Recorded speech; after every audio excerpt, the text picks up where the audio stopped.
My name is Erik Overland. I'm the current president of the World Future Studies Federation.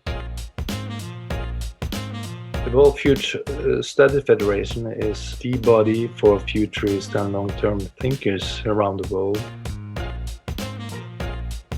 We were established back in 1973 and have since then been heavily involved in the development of this field. We are since then also a consultative partner to UN system and also partner of UNESCO.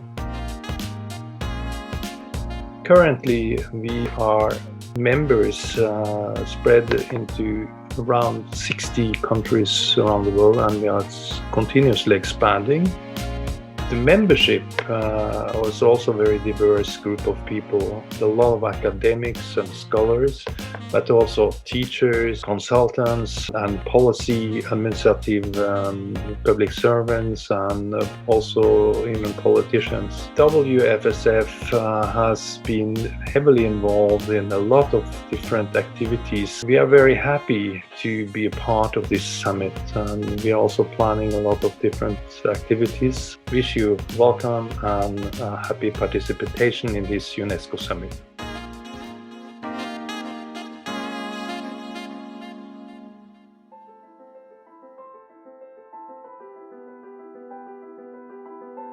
Humankind has from its beginnings been fascinated by the notion of the future or what comes next. Thinking and acting on our understandings of what the future is a fundamental to the human mind and shapes all our actions. From the ancient African forms of divination, the Delphi oracles, medieval kings reading the stars, tarot cards and palm reading, and so on. This thirst to understand the future spans all cultures, all times, and is a fundamental of all human behaviors. Fast forward to 2023, this pioneering body in future studies, the World Future Studies Federation, is turning 50.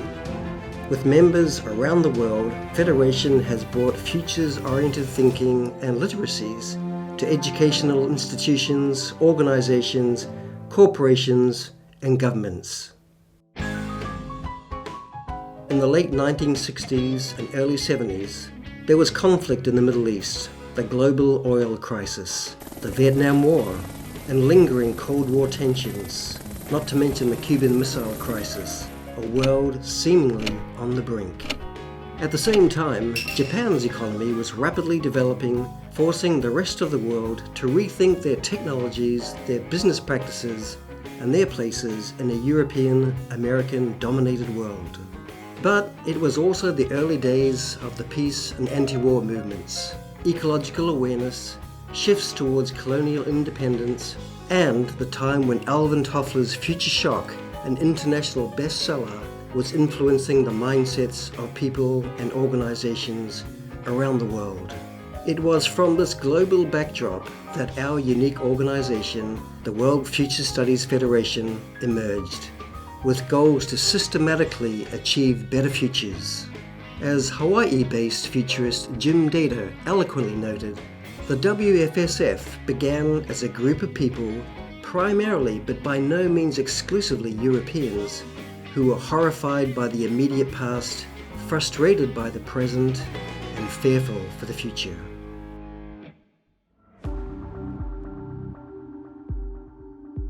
Since its inception in 1973 in Paris, the World Future Studies Federation has been instrumental and influential in so many ways. As a federation, our activities include international conferences, alliances of influence, educational programs, the dissemination of futures concepts, ideas and methodologies, advising to corporations and governments, a partnership with UNESCO, and a recent research funding partnership with Prince Mohammed University in Saudi Arabia.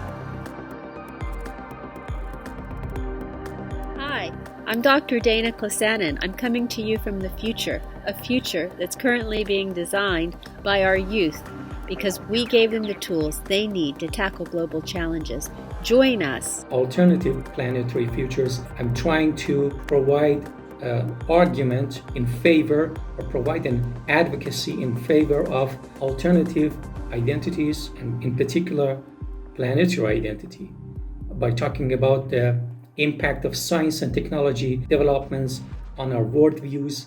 And I have tried to show how important it is to link our future consciousness with wisdom, with other key areas related to challenging our assumptions about the very important issue of identity. So the vision is to reach leaders of organizations, local, micro, macro, mega organizations around the world, working on our global challenges, our 17 sustainable development goals, or 30 issues that we have to share in order to create a shared future. So human future to me is a labor of love, and what we want to do is to bring more people into the fold, get more people writing, get more people reading, and certainly we want to ensure that those organizations, those leaders of those NGOs, we really would like to see human futures be on the shelf of every single one of the over 25,000 organizations that are accredited to the UN system in one form or another. That is really my dream.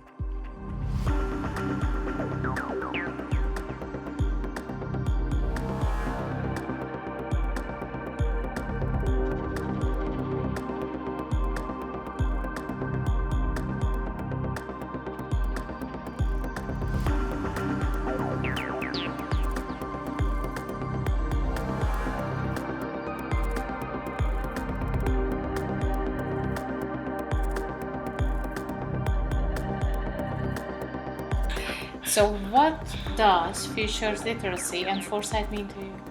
Foresight personally means about creating the future, because I believe that's what we do. And secondly, it's about dealing with unstructured knowledge in unknown words. Futures literacy is much more something that's coming in very much into vogue today. I'm very grateful about that, because it's really about ensuring that we all think future, that from a very, very young age we think future, and that we can really understand the positives and opportunities as well as the likely challenges that we're going to face in the future for everybody.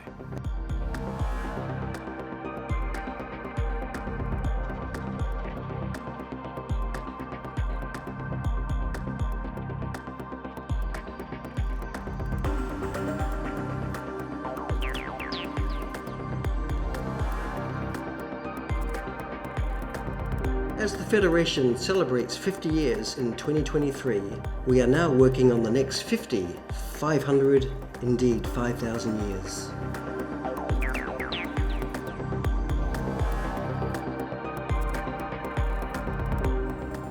I so appreciate those that invested in starting the Federation and investing in its growth over the past 50 years.